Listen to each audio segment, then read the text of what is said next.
One of the key components for achieving universal health care or kalusugang pangkalahatan is the full implementation of Republic Act No. 10354, Responsible Parenthood and Reproductive Health Act of 2012, a law which ensures universal access to reproductive health services including family planning. The quality of care in family planning requires that the rights of family planning clients are safeguarded by service providers at all times. Clients must be able to make voluntary and informed choices based on accurate, balanced, and complete information.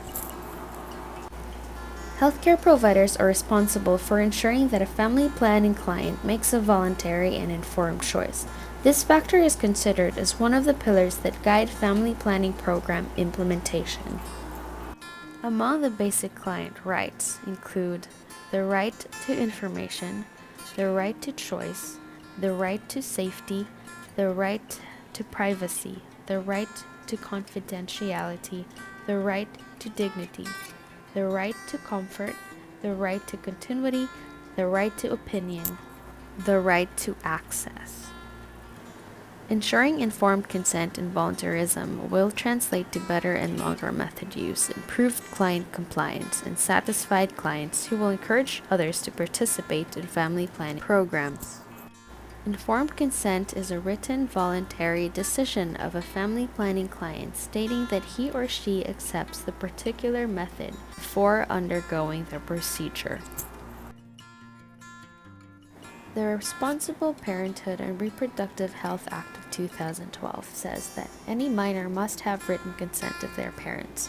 Any minor who is already a parent still requires parental consent. Spousal consent is needed prior to permanent surgical contraceptive methods.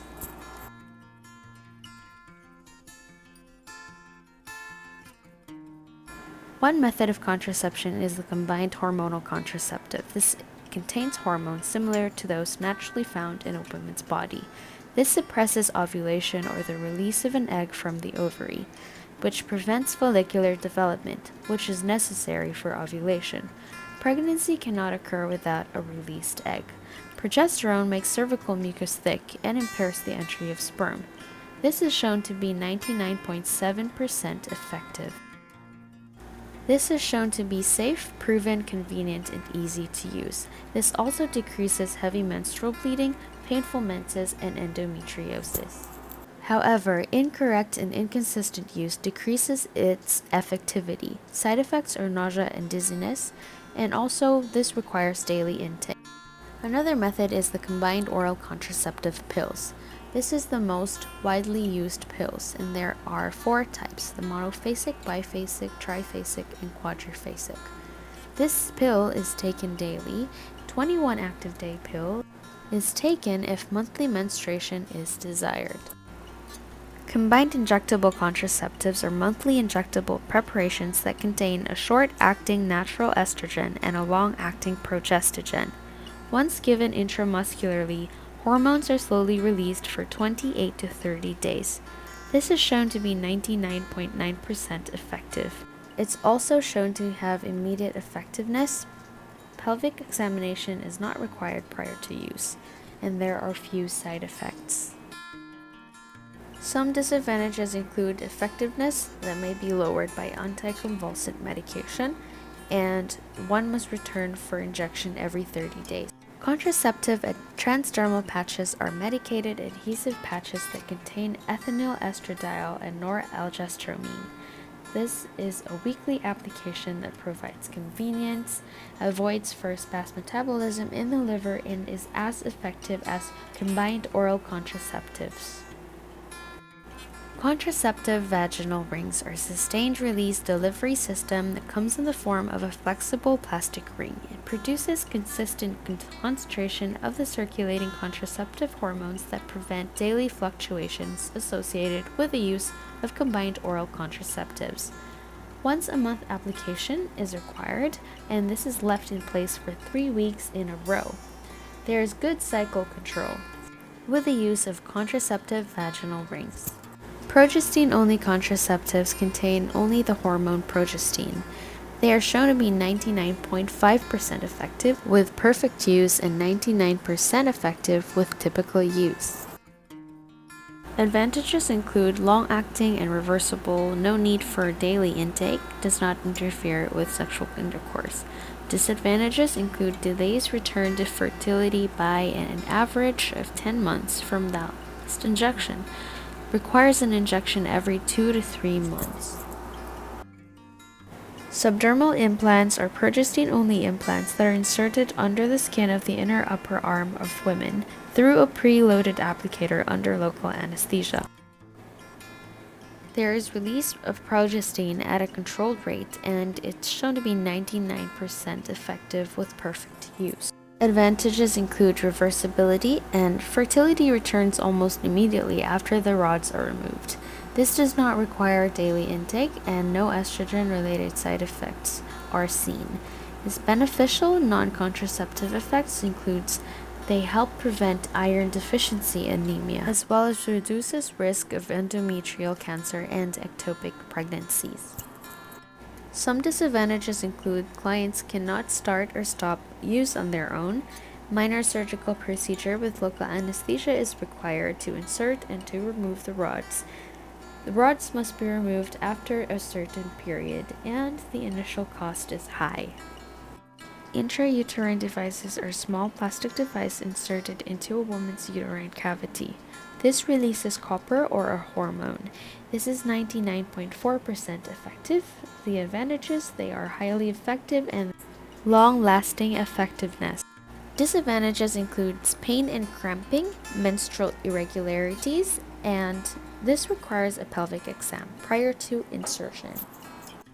Other methods of contraception is the barrier method. Male condoms are a thin sheath of latex rubber made to fit on a man's erect penis. This helps prevent infections in semen on the penis or in the vagina. The thin sheath prevents the passage of sperm cells by forming a barrier that prevents pregnancy. Female condoms are thin sheath of soft, transparent polyurethane plastic. They work by forming a barrier that keeps sperms out of the vagina. The diaphragm is a soft latex cup that covers the cervix. Its effectiveness depends on the user, and the risk of pregnancy is greatest when the diaphragm with spermicide is not used during every sexual intercourse. 16 out of 100 women become pregnant over the first year. Cervical caps are a cup-shaped device made of soft rubber that fits over the cervix and is held in place at least partially by suction between its firm, flexible rim and the surface of the cervix at the upper vaginal wall.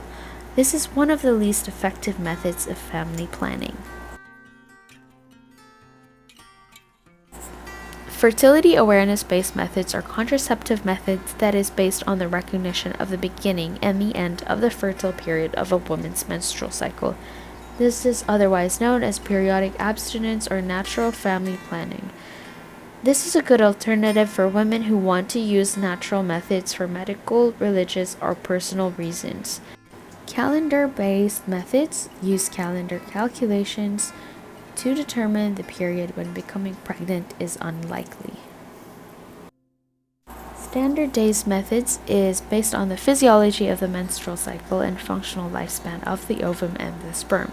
This can be used by women if their menstrual cycles are 26 to 32 days long. Client uses color-coded cycle beads to mark the fertile and infertile days of her menstrual cycle and to monitor her cycle length. Abstinence from sexual intercourse on fertile days or days 8 to 19 is recommended. The use of symptom-based method requires training for the client. The couple should be trained to use this method to recognize the signs of fertility when abstinence from sex should be practiced. The 2-day method involves cervical secretions as an indicator of fertility and women checking the presence of secretions every day. About 4 per 100 women who consistently and correctly use the method abstain on fertile days become pregnant over the first year of use. The Billings ovulation method involves the observation of wet and dry sensations in the vulva. About 3 per 100 women who consistently and correctly use the method and abstain on fertile days become pregnant over the first year of use. Basal body temperature method involves identifying the fertile and infertile periods of a woman's cycle by taking and recording daily the rise in body temperature during and after ovulation. About 1 per 100 women who consistently and correctly use the method and abstain on fertile days become pregnant over the first year of use. Lactation amenorrhea method primarily works by preventing ovulation. Frequent breastfeeding temporarily prevents the release of natural hormones that cause ovulation. This method is effective under the following 3 conditions. First, the monthly menstruation has not returned. Second, the baby is fully or nearly fully breastfed and often day and night. Third is the baby is less than 6 months old. Long-acting and permanent methods include female voluntary surgical contraception. Otherwise known as bilateral tubal ligation, this is a safe and simple surgical procedure, provides permanent contraception for women who do not want more children. Male voluntary surgical contraception is a traditional incisional vasectomy that is 99.8% effective with perfect and typical use. 3 months after the procedure, sperm is absent in the seminal fluid as a result of the blocking of the vas deferens. Hence, no fertilization can occur.